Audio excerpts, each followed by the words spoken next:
Isang mapagpalang araw sa ating lahat mga kapatid. Ako muli si Adrian Bernales ng Batch 3 at itong aking daily devotion. At ngayong araw ay pag-uusapan natin ay kung ano ang iyong best trade deal. At ang ating Bible verse ay mula sa 2 Chronicles chapter 20 verse 12.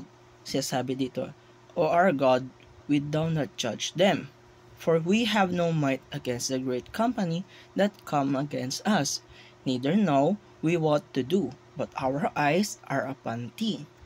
Mga kapatid, ito ay isang magandang paalaala sa atin na sa kwento ni Jehoshaphat, maharap siya sa isang napakalaking kalaban at sa halip na umasa sa sariling lakas o sa mga sundalo niya, siya ay tumingin sa Diyos. Siya ay nagsabi na, Our eyes are upon thee. Ibig sabihin, kahit wala na siyang magawa, nagtitiwala pa rin siya sa kapangyarihan ng Panginoon. Kaya ang topic natin ngayon na patungkol sa trust o pagtitiwala sa Diyos. At dito natin mababasa o matututunan kung gaano kalalim ang ibig sabihin ng salitang ito. Unang-una, trust is the practical outworking of belief.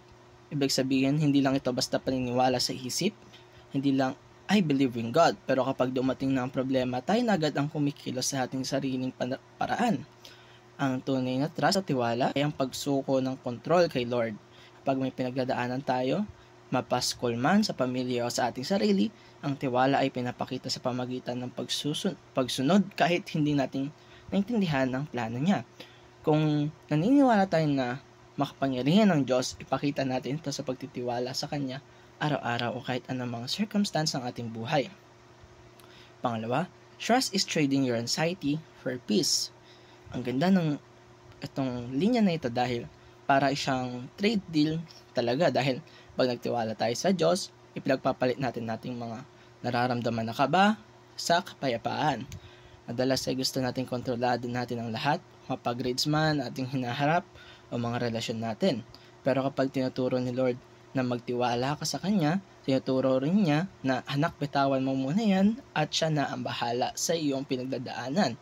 Kagaya ng sinasabi sa Proverbs chapter 3 verse 5 to 6, Trust in the Lord with all the heart and lean not unto thine own understanding. Kapag tayo nagtitiwala, ay nagkakaroon tayo ng kapayapaang hindi kayang ibigay ng mundo, ang peace na galing mismo sa ating Panginoon. Panghuli, trust is the best way to experience God. Minsan kasi gusto lang natin maranasan ng mga blessings niya, pero ayaw natin maranasan ng proseso ng pagtitiwala sa Kanya. Kaya lagi natin tandaan, doon sa mga panahon na kawalang kontrol lang tayo sa sitwasyon, doon natin mas nararanasan ang presensya ng Diyos. Pag wala na tayong ibang masahan, kundi siya lamang, doon natin makikita kung gaano siya katapat, kabuti at kamahal-mahal sa atin. At ito tatapos ang aking daily devotion. Maraming salamat sa panonood.